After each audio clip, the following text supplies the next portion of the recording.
மற்ற ஆப் மாதிரி இல்லாம தட்சால் ட்ரிப் சிட்டியை தவிர தமிழகம் முழுவதும் எல்லா டவுன்லயும் இருக்கு. லோக்கல்ல மட்டும் இல்லாம ரெண்டல், அவுட் ஸ்டேஷன் ட்ரிப் டியூட்டின்னு எல்லா டவுனுக்கும் போகலாம். கீழே டிஸ்கிரிப்ஷன்ல இருக்க லிங்கை கிளிக் பண்ணி தட்சால் ட்ரிப்பை டவுன்லோட் பண்ணி. திரு ரவீந்திரன் துரைசாமிகிட்ட இருந்து துவங்குறேன் சார். இன்னைக்கு என்ன சூழல் திமுக கூட்டணியில் இருக்கிறது? அதுக்கு ரெண்டு விஷயம். ராமதாஸை இணைத்தால் திமுக கூட்டணி விலகுவோம் அப்படின்னு சொன்ன திருமாவும், அதிகார பகிர்வு, ஆட்சியில் பங்கு குறித்து திமுகவுடன் தொடர் முரண்பாட்டை காக்கிற காங்கிரஸ் கட்சியும். இது திமுக கூட்டணியில் இது ஒன்றும் புதிதல்ல. 2019 இது ஆரம்பித்தது தான். 2021 அது இருந்தது, 24 அது இருந்தது. இந்த கூட்டணியோட ஒன்றிணைவுக்கு காரணமே யாருக்கும் தங்களுடைய சொந்த பலம் என்னன்னு நம்பிக்கை கிடையாது. குறிப்பாக சொல்லப்போனால் 33 விழுக்காடே தனிச்சு போட்டியிட்ட போது இருந்த பலம் கொண்ட கட்சிகள் திமுக, பிசிக, காங்கிரஸ் எல்லாமே. காங்கிரஸ் 4.3, பிசிக 0.7, திமுகவும் 25 தான் கொண்ட 33 விழுக்காடே. மற்ற கட்சிகளை நீங்கள் பார்த்தா தெரியும்.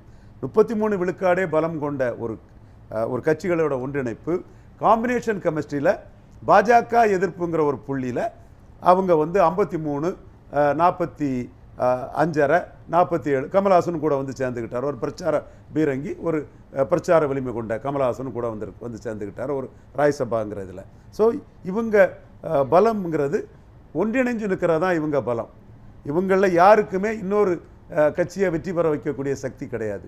ஒரு காலத்தில் ஐயா மூப்பனார் இருந்த காலகட்டத்தில் கலைஞரும் புரட்சி தலைவியும் மூப்பனார் ஐயான்னு மேஜர் பார்ட்னராட்டே அலோவ் பண்ணாங்க. ஏன் 98 வெறும் மக்களவை தேர்தல் மட்டும் வரும்போது கூட கலைஞர் 17 சீட்டு திமுக நின்றுக்கிட்டு தமாக 20 சீட்டு கொடுத்தாருன்னா தமாக ஒரு டிசைடிங் ஃபேக்டருங்கிற ஒரு அந்தஸ்தை கொடுத்து 20 சீட்டை திமுக கழகம் மூப்பனார் ஐயாவுக்கு கொடுத்தாங்க.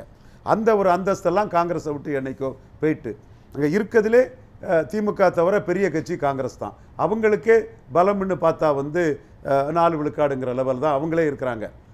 அதுக்கான திமுக பலத்தை மீதியெல்லாம் திமுக கையில் கொடுக்கல. திமுகவும் 25 தான். அப்போ 25 விழுக்காடு கொண்ட திமுக ஒரு மேஜர் பார்ட்னராக இருக்கும்போது இன்றைய தினம் அவங்க கூட்டணி பங்கீடு குழு போட்ட பிறகு தான் மற்றவங்க அவங்கள்ட்ட போய் பேச முடியுங்கிற நிலைமை தெளிவாக இருக்குது. இதில் 12ஆம் தேதி பட்ஜெட்டுக்கு எதிரான ஒரு ஆர்ப்பாட்டம்ங்கிறதையும் போடும்போது இவங்களும் திமுகங்கிற மேக்னெட்டை நம்பி தான் நாம் நிற்கணும்னு எல்லாரும் இருக்கிறாங்க. ஓகே, இதையே நம்ம பேசிகிட்டு இருக்காண்டாம். இதில் ராமதாஸ், திருமாவளவன் இதில் பிரச்சனை என்னென்னா 2019 ராமதாஸ் இருந்தால் தான் 40 ஜெயிக்க முடியும், வட தமிழகத்தில் ஜெயிக்க முடியும். அன்னைக்கு அன்புமணியும் ராமதாஸ் கூட தான் இருந்தார் என்ற கருத்தை வசந்தகுமார், இன்னைக்கு மறைந்த வசந்தகுமார், இன்னைக்கு பாஜகவில் இருக்கக்கூடிய விஜயதரணி போன்றவங்க டெல்லி தலைமையில் வற்புறுத்தினாங்க. ஆனால் ஸ்டாலின் அவர்கள் காங்கிரஸ் வற்புறுத்தியும் திருமாவளவன் இருந்தாலே போதும் 20 தொகுதியை நாங்கள் வட தமிழகத்தில் வெற்றி பெற வச்சு தாரன்னு திருமாவளவனே போதுங்கிற லெவலில் ஸ்டாலின் ஒரு முடிவெடுத்தார். இந்த இடம்தான் கலைஞரை விட தேர்தல் வெற்றியில் ஸ்டாலின் உயர்ந்து நிற்கிறது காரணமான ஒரு இடம். காங்கிரஸை பொறுத்த அளவில் காங்கிரஸுக்கும் திமுகவுக்கும் 2024 6 சீட்டு தான் கொடுப்பாங்க, 7 சீட்டு தான் கொடுப்பாங்க. காங்கிரஸை 10 சீட்டு கொடுக்க மாட்டார் முன்ன மாதிரிங்கிற ஒரு தோற்றம் இருந்தது. கடைசியில் 10 கொடுத்தா தான் வரக்கூடிய ஓட்டு வரும், கூட்டணி வச்சதில் பலன் கிடைக்கும்னு 10 சீட்டை திமுக கழகம் கொடுத்தாங்க. இப்பவும் காங்கிரஸுக்கும் திமுகவுக்கும் இடையில் சில கருத்து வேறுபாடுகள் இருக்குது. காரணம் என்னென்னா 2024 மு.க. ஸ்டாலின் 19 மாதிரி தன்னை ஸ்டாலினை மன்னிக்கவும் ராகுலை முன்னிறுத்தாமல் ஸ்டாலின் தன்னையே முன்னிறுத்தி 24 சந்தித்ததில் காங்கிரஸ் கட்சியில் திமுக எதிர்ப்பாளர்கள் இதை ஒரு குறையாட்டு ராகுல் காந்திகிட்ட பேசிட்டு தான் இருக்கிறாங்க. பட் ராகுல் காந்திக்கு வேறு ஆப்ஷன் இல்லை. இவர் 24 வேறு ஆப்ஷன் இல்லை, இப்பவும் வேறு ஆப்ஷன் இல்லை, இப்பவும் வேறு ஆப்ஷன் இல்லை. இந்த ஆப்ஷனை கேளுங்க, நான் விலைக்கு தரேன், இல்லைங்கிறத விலைக்கு சொல்கிறேன். கேளுங்க, என்ன ஆப்ஷன் சொல்லுங்க, ஒரு ஆப்ஷனை சொல்லுங்க. வேற ஆப்ஷன் இல்ல. பாஜக இன்க்ளூசிவ் எடப்பாடி கூட போறாங்களா? இல்ல, என்னன்னா இதுவரைக்கும் சீட்ஸ் நிறைய கேட்டுட்டு இருந்தாங்க. ஆனால் ஃபர்ஸ்ட் டைம் ஆட்சியில் பகிர்வு, அதிகாரத்தில் பகிர்வு அப்படிங்கறத வைக்கிறாங்கல்ல. அது ஏதோ ஒரு ஆப்ஷன் இருக்கு. ஏஐசிசி தீர்மானத்தில் அதை போடல. ஏஐசிசி தீர்மானத்தில் அதை போட்டா கூட்டணி உடைஞ்சிரும். இந்தியா கூட்டணி இந்தியாவிலே டமால் ஆயிரும். 19 24 கிடைச்ச நியர்லி 40 சீட்ஸுங்கிறது 29 இல்லாமல் போகும். மோடி பாரசைட் காங்கிரஸ், ஒட்டுண்ணி காங்கிரஸ் இப்படி தான் எல்லாத்துக்கிட்டையும் பிஹேவ் பண்ணுறதுங்கிறது உண்மையாயிரும். இது ஸ்டாலினை தொடர்ந்து தேஜஸ்வி, அகிலேஷ் எல்லாருமே அதை ஜார்க்கண்ட் முக்தி மோர்ச்சா, ஹேமந்த் சோரன் எல்லாமே முன்னெடுத்து போகக்கூடிய ஒரு சூழ்நிலை காங்கிரஸுக்கு வரும். அதனால தான் ஏஐசிசி தீர்மானத்தில் ஆட்சியில் பங்குங்கிறத பற்றி சொல்லலை.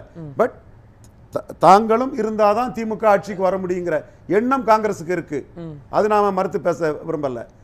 தாங்களும் ஏன்னா திமுகவும் 25ல இருந்து தான் எழும்பி வராங்க. ஏஐசிசி தீர்மானத்தை தாண்டி இல்ல அதுக்கு முரண்பட்டு தான் மாணிக்கம் தாக்கூர், ஜோதிமணி, பிரவீன் சக்கரவர்த்தி, ஜோதிமணி பேசல. ஜோதிமணி அதுல பேசல. ஜோதிமணி ப்ரோ டிஎம்கே இருக்காங்க. நாளைக்கு டிக்கெட் அடிச்சிடக்கூடாதுன்னு நினைக்கிறாங்க. ஆட்சியில் பகிர்வு அவங்களும் சொல்றாங்க. ஆட்சியில் பங்கு சொல்லத்தான் செய்யறாங்க. இது அப்ப அவங்க எல்லாம் ஏஐசிசியினுடைய அந்த திட்டத்திற்கு முடிவுக்கு எதிராக செயல்படுறாங்களா? இப்போ வந்து திமுக கூட்டணி குழுவே போடல.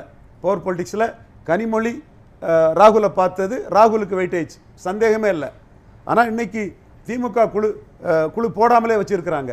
இது யாருக்கு பவர்ஃபுல்லாக இருக்கிறாங்க? இது வந்து ஸ்டாலின் தான் இந்த இடத்துல பவர் ஆகிறாரு. நேற்று கனிமொழி பார்க்கும்போது ராகுல் பவர் ஆனார். இன்னைக்கு திமுக குழு நாங்கள் லேட்டாக தான் போடுவோம் நிற்கும்போது வந்து இந்த இடத்துக்குள்ள கனிமொழி எதுக்கு ராகுலை பார்த்தாங்க? அந்த இடம் தான் ராகுல் பவருங்கிறேன். திமுக வீக் ஆகுறாங்க, ராகுல் பவர் ஆகுறாங்கன்றேன்.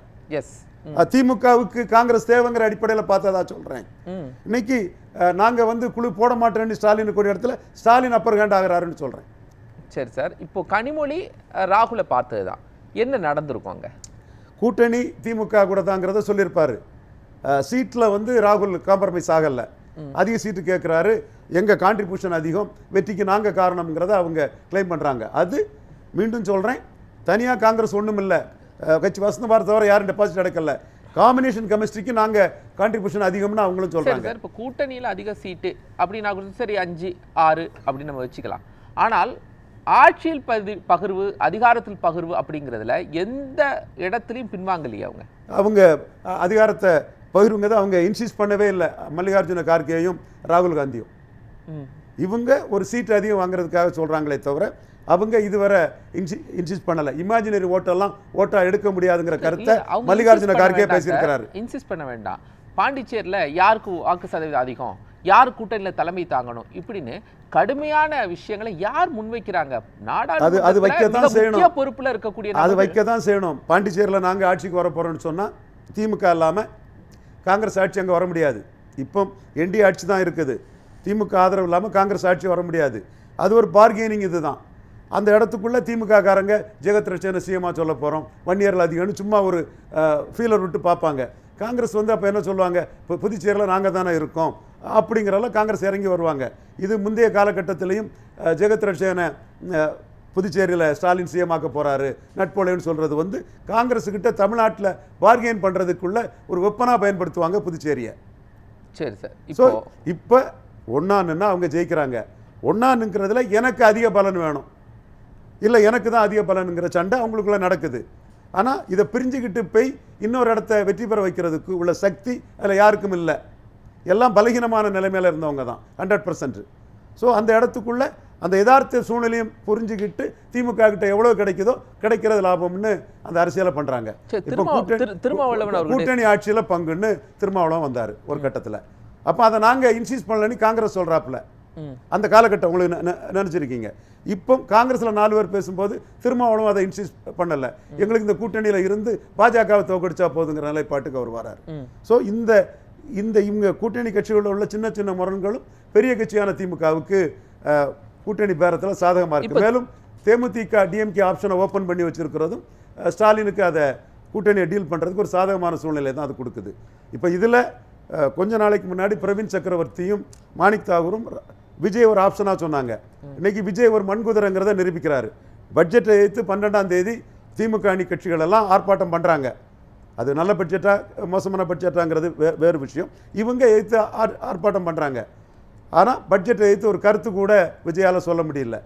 அன்னைக்கு பாராளுமன்றத்தை நோக்கி ஓட் சோரிக்க அஜிடேஷனுக்காக ராகுல் காந்தி போன போது ஸ்டாலினுக்கு முன்னாடி முதல்ல அந்த கண்டனத்தை போட்டது இவர் விஜய் தான். அதைத்தான் மாணிக் தாகூரும் பிரவீன் சக்கரவர்த்தியும் முதல்ல போட்டது விஜய் தான் எடுத்துக்கொண்டு ராகுல்கிட்ட சொல்கிறாங்க. அவர் போட்ட பிறகு தான் ஸ்டாலினே போட்டாருங்க கருத்தை அவங்க முன்வைக்கிறாங்க.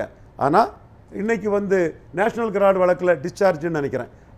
சோனியா காந்தியும் ராகுலும் டிஸ்சார்ஜ் ஆனதை ஸ்டாலின் தான் வரவேற்கிறாரு. சரி, ஒரு இன்னைக்கு பார்லிமெண்ட் இதில் ஸ்டாலின் தான் சொல்றாரு, விஜய் இதை பேச முடியாதவராட்டும் பட்ஜெட்டை பற்றி பேச முடியாதவருமான பாஜக மோடியை எதிர்க்க முடியாதவன ஒரு மண்குதிரையாக தான் இருக்கிறாரு. இப்போ இமேஜினரி ஓட்டை வச்சிருக்கக்கூடிய இமேஜினரி ஓட்டை வச்சிருக்கக்கூடிய ஒரு மண்குதிரை எப்படி ஆப்ஷனா எடுக்க முடியும்? சரி சார், இப்போ திருமாவளவன் என்ன ஸ்டாண்ட் வைக்கிறாரு இதுல?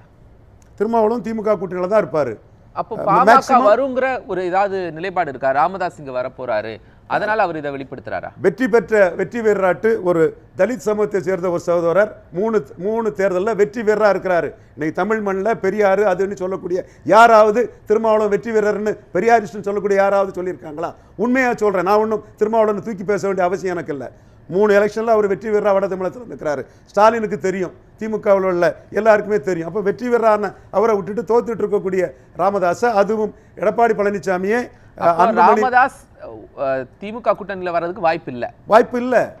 ப்ரோ 1 இயர் பண்ணிட்டு போவாங்க. அதிக 1 இயர் சீட் கேண்டிடேட்டை போட்டு இப்போ இது விக்கிரவாண்டியில் கூட உடையார போடுறாங்க. ராமதாஸ் திமுகக்கு வரலன்னா ராமதாஸ்க்கு வேற ஆப்ஷனும் இல்லை. ராமதாஸ் ஆப்ஷன் 50 தொகுதியில் தனிச்சு நின்று 10.5 சொல்லி போறது, அல்லது விஜய் தான் இதுல டிசைடிங் அத்தாரிட்டி. ஒருவேளை இல்லை விஜய்ட்ட போறதுக்கு வாய்ப்பு இருக்கு. விஜய் தான் இதுல டிசைடிங் அத்தாரிட்டி. விஜய் தான் ராமதாஸ் பிளஸ்ஸா மைனஸாங்கிறத விஜய் முடிவெடுக்கக்கூடிய இந்த இடத்துல இருக்கிறார். பாப்புலாரிட்டி உள்ள விஜய், நாம போலரைசேஷனை மீறி வட தமிழகத்தில் நிற்போமா அல்லது போலரைசேஷன் இருக்கக்கூடிய இடத்துல ராமதாஸை சேர்த்துட்டு நிற்கமாங்கிற அந்த சாய்ஸ் எடுக்க வேண்டிய முடிவு விஜய்கிட்ட இருக்குது.